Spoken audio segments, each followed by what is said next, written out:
বিয়ে করার যে এত ফাইনটে, এত সুখ লাগে, আগে কোনোদিন টের পাইনি রে মজনু। টের পাইব কেবা করে? আগে দুই একখান বিয়ে করলে না হয় টের পাতু। তাহলে তো খুব সুখী আছো নহর। সুখ মানে কি রে দোস্ত? নিজের মুখে সেটা ভাষাই প্রকাশ করা যাবি না। তো নিজের উপর অনেক রাগ হচ্ছে। রাগ হচ্ছে? এই এই না তুই করলু যে সুখের সাগরে হাবুডুবু খাচ্ছু? হ্যাঁ, অবশ্যই আবুডুবু খাচ্ছি। তাহলে যে তুই করছু তো আবার নিজের উপর রাগ হচ্ছে। উফ, বিয়ে না করা সাল পাল নিয়েই হলো একটা সমস্যা। কি জন্য নিজের উপর রাগ হচ্ছে এটা তুই বুঝতে পারতো যদি তুই বিবাহিত হতো। ঠিক আছে, আমাদের যখন বিয়ে হয় নাই তখন তুই বুঝাই দে নহর। শোন, কিসের জন্য রাগ হচ্ছে না এ কথাটা এখন মনোযোগ দিয়ে শোনেক। বিয়েটা তো করলাম, কয়েকটা বছর আগে কি জন্য করলাম না সেই জন্য আমার ভিতরে ছটফট করতেছে। কয়েকটা বছর আগে যদি বিয়েটা করতাম তাহলে বলে এই কয়েকটা বছর বিয়ের সুখটা আরো বেশি উপভোগ করতে পারতাম না। এতগুলি বছর বিয়ের সুখ থেকে বঞ্চিত হয়েছি না রে। কিন্তু মানুষ তো অন্য কথাও আবার করে নহর। বিয়ের পর পয়লা পয়লা নাকি এরকম ফাইনি থাকে,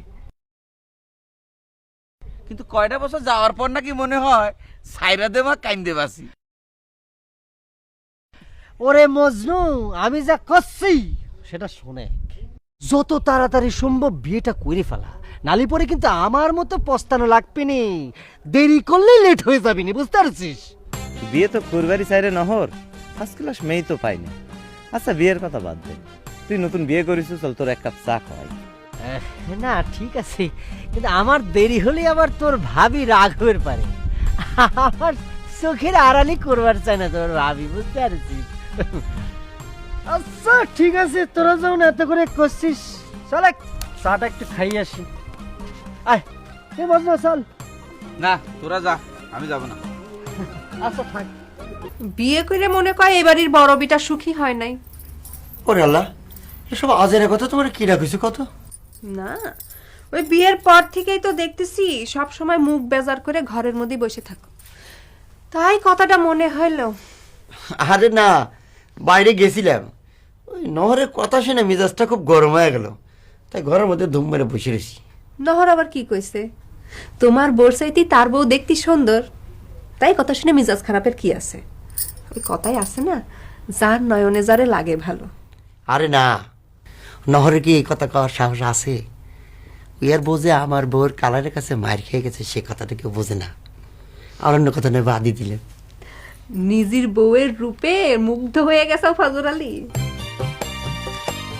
তাহলে নহর তোমাক কি কথা কয়ে রিপিট দিল যে তুমি এবারে মিজাজ গরম করে ঘরের মধ্যে এসে ধুম মেরে বসে রয়েছেও?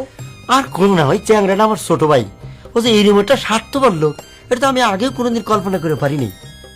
চিন্তা করে দেখো, এখনো আমাকে বাড়ি গরম বাতাস ঠান্ডা হয় নাই, অথচ সে ডাক্তার বাড়ি জামাই কয়া ডাক দেখানো শুরু করে দিছে। রিশমার ভাই ডাক্তারি পাশ করার আগেই তারা ডাক্তার ফ্যামিলি হয়ে গেল নাকি? আমি তো সেই কথাটাই কই, আরে তোর সম্বন্ধে ডাক্তারি পাশ করে আসলি, তোর যে ক্লাস 5-এর বিদ্যাটা আছে সেটা কি ম্যাট্রিক পাস হয়ে যাবে নি?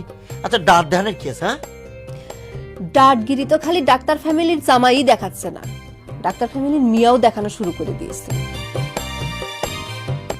কি কব, আব্বার মুখের উপর জেবা কইরা রিশমা কয়া দিল যে সে এখনো তার বাপের জমির ভাতই খাচ্ছে। কথাটা কিন্তু আমার কাছে ভালো ঠেকে নাই। সেই জন্যই তো আমি গুল্লাকে এত করে নিষেধ করেছিলাম, নহরে আমার সাথে বিয়েটা দিস নে। এই নহর বিয়ে কইরেই জানি একেবারে হাতির পাশ পা দিয়ে ফেলেছি।